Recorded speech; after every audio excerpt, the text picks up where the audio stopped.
So guys, it's time for this week's installment of Opposing Delicacies. Last week we were in Denver, and therefore we had to take on one of the biggest challenges, which was to make Rocky Mountain oysters, which in layman's terms are bull testicles. Not as hard to get a hand on bull testicles as you would think in today's web world, but not nearly as gross in preparation as I had feared it would be. And certainly the end result was really good. I gotta say, I was shocked at how good the Rocky Mountain oysters were. Not that I'm gonna be flying out to Denver to dine on those anytime soon, but they certainly passed the taste test. So I'm glad that I got to try those. I'm a pretty adventurous eater. And I'm pretty sure if I had served it to anyone I know and had not told them what they were eating, they would have really enjoyed it. So this week, of course, we are playing Buffalo. Buffalo is known for lots of different foods, but two of the most commonly talked about regional foods that come out of Buffalo are beef on weck, which is a roast beef sandwich. The weck part, W-E-C-K, comes from the German word Kimmelweck, which is a salty pretzel roll. Now you can't get Kimmelweck in the United States. You've got to make it or order it. So we're going to do a kind of a simulated version of that. But it's basically a really good roast beef sandwich with au jus and horseradish sauce.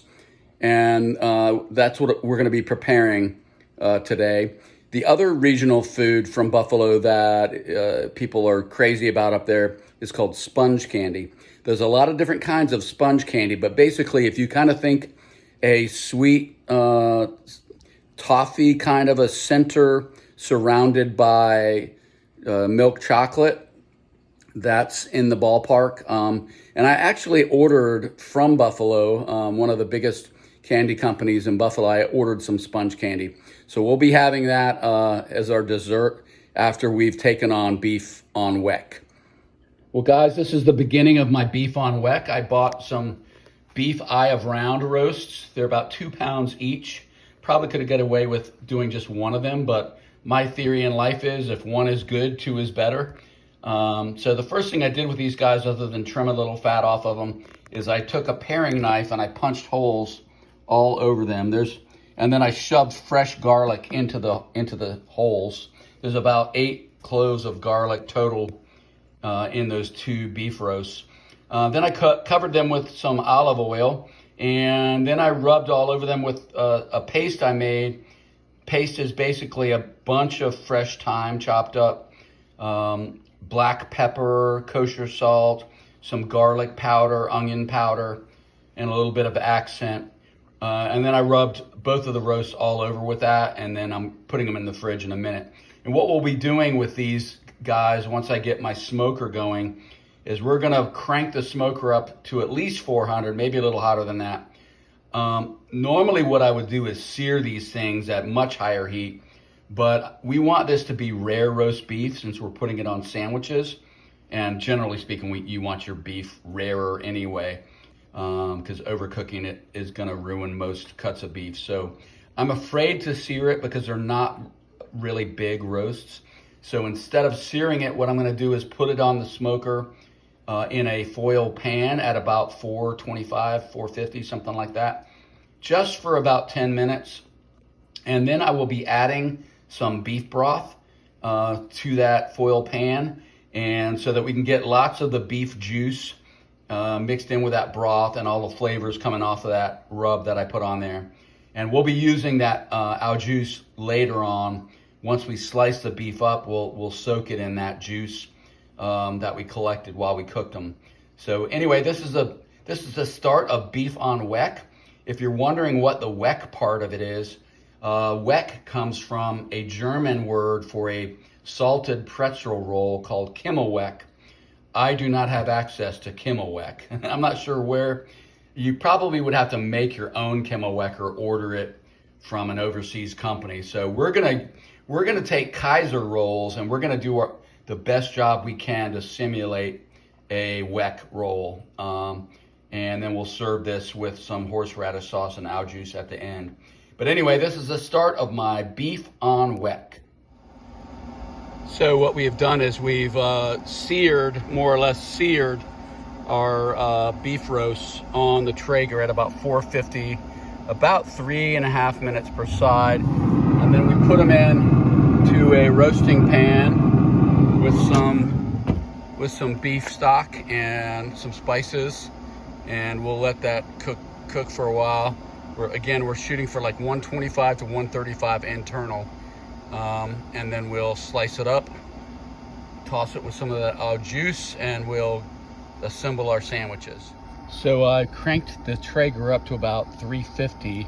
Took a little bit longer than I thought to get these guys up, but I think they're about up to temp. I'm shooting for 125 to 135, and I would like to err on the side of maybe being a little bit rare. So I'm checking my temp right now. I'm at like 120.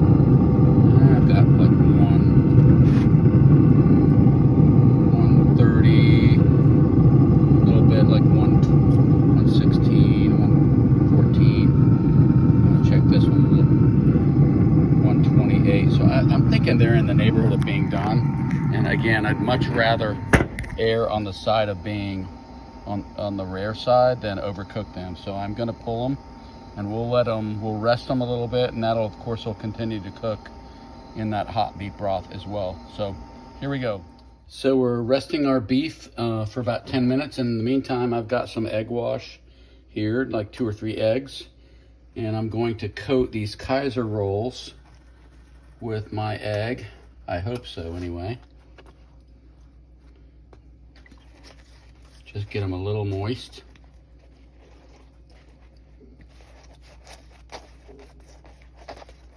And once we've got them well coated with the egg wash, we're gonna take some dry rub here, which is basically, I could not find caraway seeds. So I'm using salt and pepper and some celery seed, some poppy seed, a little bit of garlic powder. Sorry for the camera work. I can't chew gum and walk at the same time. But I'm gonna coat those pretty good. And again, in a real beef on weck, we would have a pretzel roll that was heavily salted and seasoned. But we don't have that capability, so we're gonna just season these guys up really good.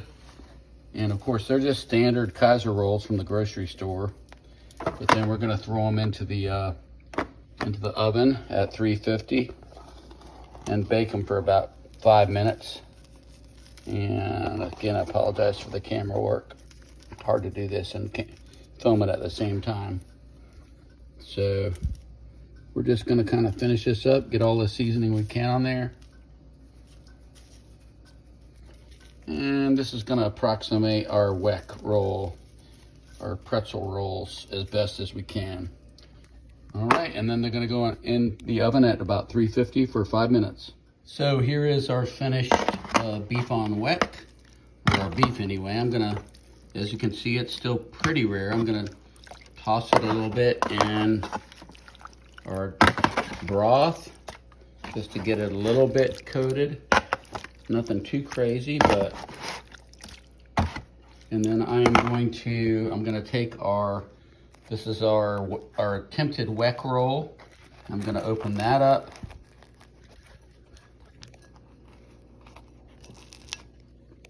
And put some of our beef on there. Obviously, I'm not very skilled at the chewing gum and walking at the same time thing, but we're gonna put a good portion of beef on there, since that's the star of the show. And then I've made some horseradish sauce here. It's a fresh horseradish with some sour cream, mayo, garlic powder. And we're gonna put that on there pretty generously.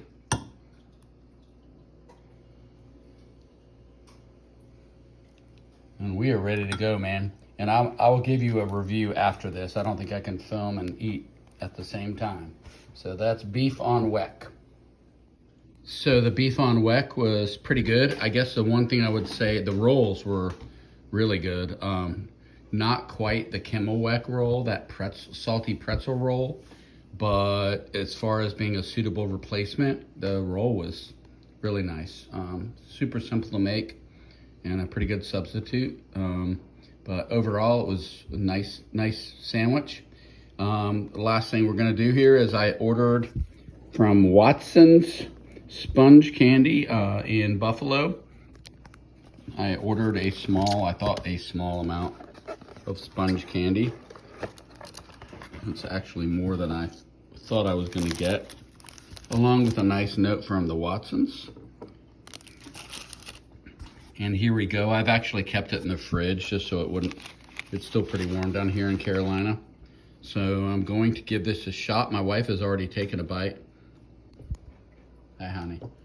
So I'm gonna take a bite and then we'll see what I think.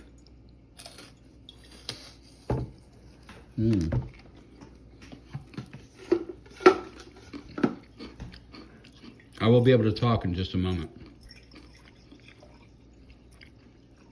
So I really like this. I'll tell you why I really like it.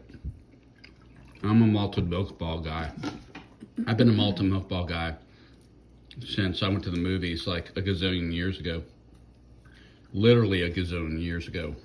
Because that was a movie theater staple. And this to me, I don't know, what do you think, Val? Malted milk ball? The consistency of the center is crunchy, if you can imagine that. It's like, I told you it was kind of like toffee, but that's a lie. It's not like toffee at all. It's like the malted milk ball center. Maybe not quite the same flavor, but the consistency, that crunch. If you like malted milk balls, man, you're gonna be all over sponge candy. So I'm actually digging this. I'm not a chocolate guy. I'm not a sweets guy. I'd rather have a bag of potato chips or a dill pickle any day of the week than a piece of chocolate, but this is pretty fucking good. So anyway, I'm giving sponge candy from Buffalo 2 thumbs up. If I could show you both my thumbs. I hope you enjoyed this edition of Opposing Delicacies. Let's face it, it beats the hell out of bull testicles.